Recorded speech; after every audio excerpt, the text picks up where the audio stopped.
Definitely a chaotic scene on Eureka Street Thursday as Worcester police and ICE agents detained a mother and her 16-year-old daughter. That girl's face slammed into the ground as she was taken into custody. They have not been identified. Worcester police said officers were dispatched to the area for a report of a federal agent surrounded by about 24 people. When police arrived, they say the teen daughter was... Agents smashed his window and dragged him out while his small children cried in the back seat and his partner recorded the incident.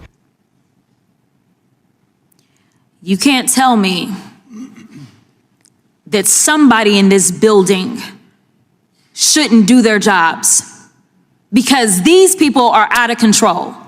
You're talking about arresting members of Congress? These masked agents are running around acting this way?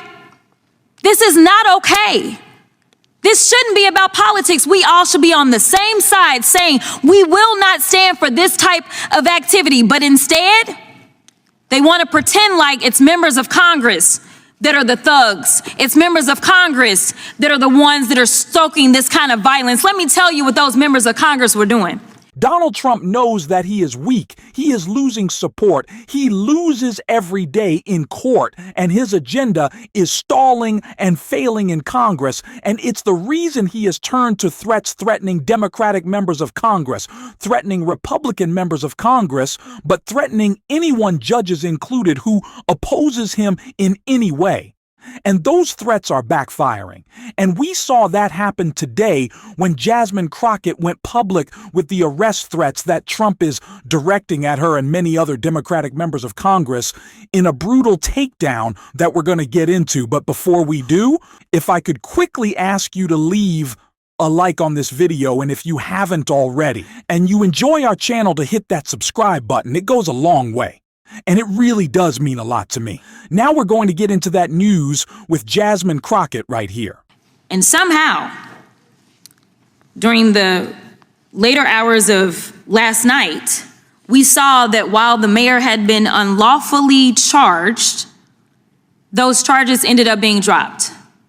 The mayor of the largest city in the state of New Jersey was charged with criminal trespass.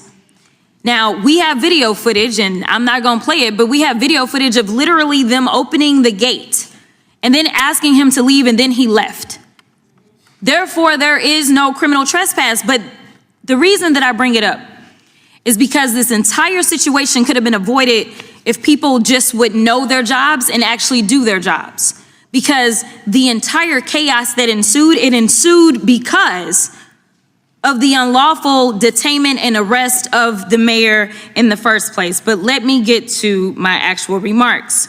The Republicans have called today's hearing for one purpose: to help an administration that's already rooted in lawlessness and corruption execute their dangerous assault on American democracy. So in today's hearing, you'll hear them admonish their own congressional colleagues and excuse the behavior of the out-of-control, corrupt Trump administration.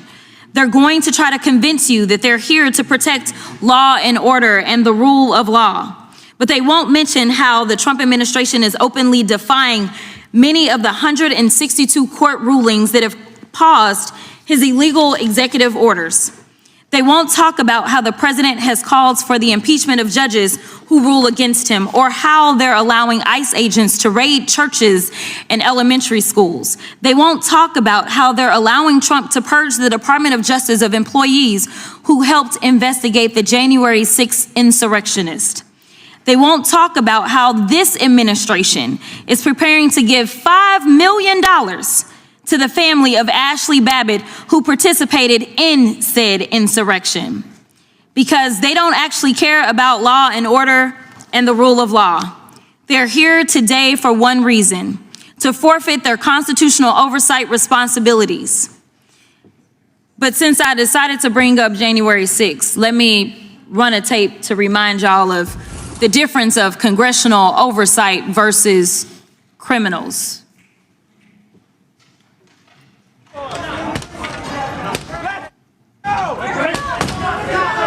We're here conducting an oversight visit, which we have the power to do as congressional members.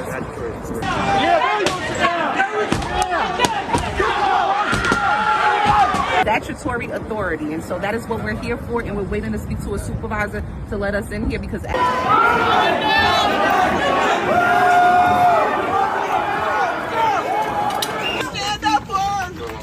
up for our mayor. We will be your eyes and your ears, and we will report to you, Mayor.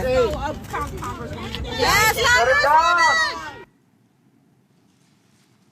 It's interesting that one set of behavior somehow is going to get a family rich overnight.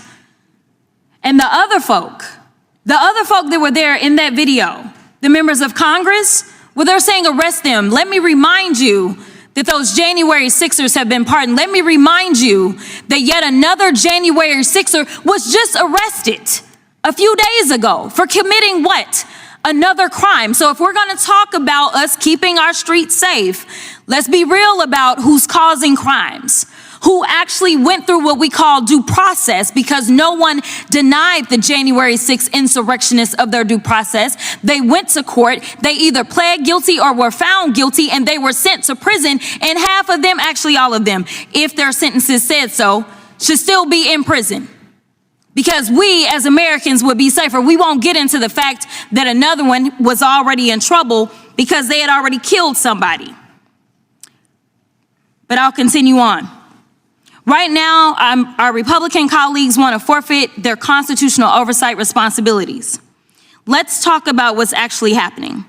In March, we learned that the Trump administration was dismantling the Department of Homeland Security's Office of Civil Rights and Civil Liberties and terminating staff at the Office of the Citizenship and Immigration Services Ombudsman. And in the Office of Immigration Detention Ombudsman, because they argue, quote, these offices have obstructed immigration enforcement and, quote, undermined DHS's mission. The Office of Civil Rights and Civil Liberties investigates public complaints about possible violations of civil rights and civil liberties in DHS activities, including immigration enforcement and discrimination. And in the Immigration Detention Ombudsman's it is their primary responsibility to conduct oversight on conditions at immigration detention centers. So why would the Trump administration want to dismantle offices tasked with conducting oversight of immigration enforcement and detention facilities? The simple answer is, without them, there will be no internal oversight offices to assess the legality of the Trump administration's policies on immigration enforcement. So what have the results been? Since Trump took office on January 20th, 9 detainees have died in ICE custody.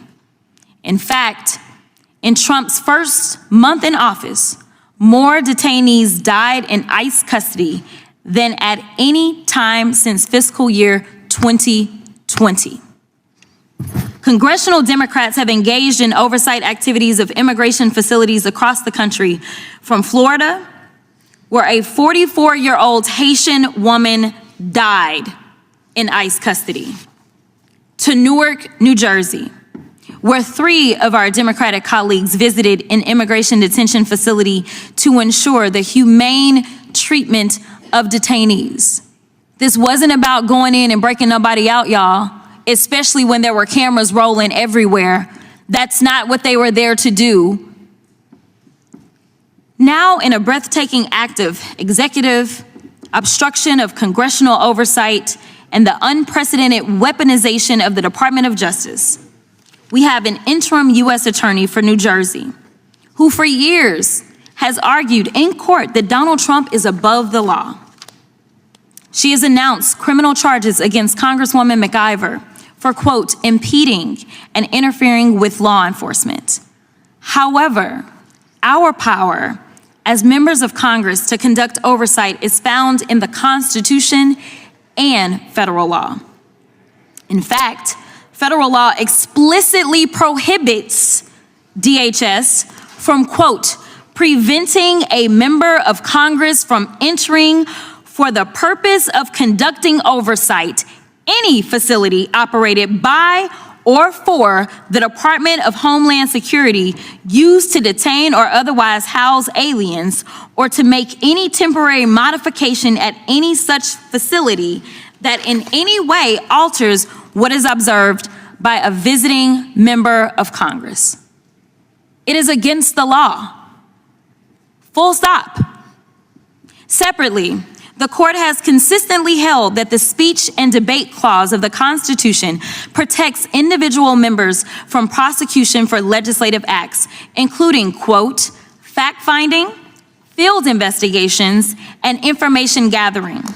The court has consistently held that the primary purpose of the speech and debate clause is to, quote, prevent intimidation by the executive and before a possibly hostile judiciary. So let's call this for what it is. This administration is criminalizing legislative oversight, and the Republicans on this committee are helping them to do so. Rep. McIver didn't engage in interference. It was ICE that engaged in interference while members of Congress attempted to conduct legitimate oversight of ICE facilities. Everyone, whether you are American or not, should be deeply disturbed and worried about Trump's abuse of power. They're attacking universities for teaching things they don't like. They're attacking law firms for representing clients that they don't like. This hearing and these charges are an attempt at political intimidation. The 3 members in Newark were exercising their constitutional duties to check an out-of-control executive branch. This entire situation happened because of the unjust arrest of Mayor Baraka. And not only were the members invited in and given a tour of the facility, this was after they so-called had broken the law. Now, I don't know about y'all, but where I'm from in Texas, I can tell you that I'm not used to having law enforcement see a crime happen right in front of their faces and then say, never mind, we'll just go about our business. In fact, why don't you go ahead and come on in? Come on in, we gonna do this tour because, oops, we did make a mistake because technically by law, we are supposed to allow you in. And wait a minute, while you're here, do y'all want something to drink? We got refreshments for you as well. And then after you conduct this oversight, and you actually gave a clean bill of health because you were never there to disrupt, you were always there to do your duty. They came out and they said, everything looks good. And then it wasn't at that moment that they decided to arrest members. It wasn't the next day. In fact, even as I sit here today, no member has been arrested. Now you tell me how many times you can see the robber go in the bank, steal the money, and then they say, well, never mind, we'll think about this later. That is what you call politicizing. And that is what we are here to talk about is wrong.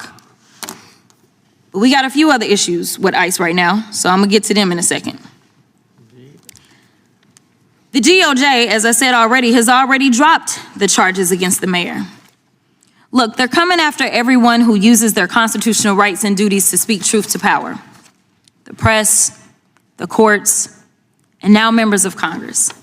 And to be perfectly honest, I had my team. Jasmine Crockett is spotting. Donald Trump is trying to intimidate. Donald Trump is trying to scare anyone who will not bend to his will. There was no reason for Trump to be threatening to arrest members of Congress for proper oversight of an ICE detention facility that, of course, Donald Trump was going to be running in whatever unseemly way his mass thugs, his goons wanted to. These are people who I am terrified of because they walk around in street clothes and think they can behave however they want. They're essentially Proud Boys at this point. There's a lot of overlap with those groups. Of course, there needs to be oversight. And the fact that Donald Trump doesn't want it is more the reason we need it. And that's why we're going to keep calling them out, like Jasmine Crockett on this show every single day. And if you want to support that, as always, you can hit that subscribe button, leave a like on this video, and if you stuck around to the end, you drop a blue heart in the comments, and until next time, I'll see you soon.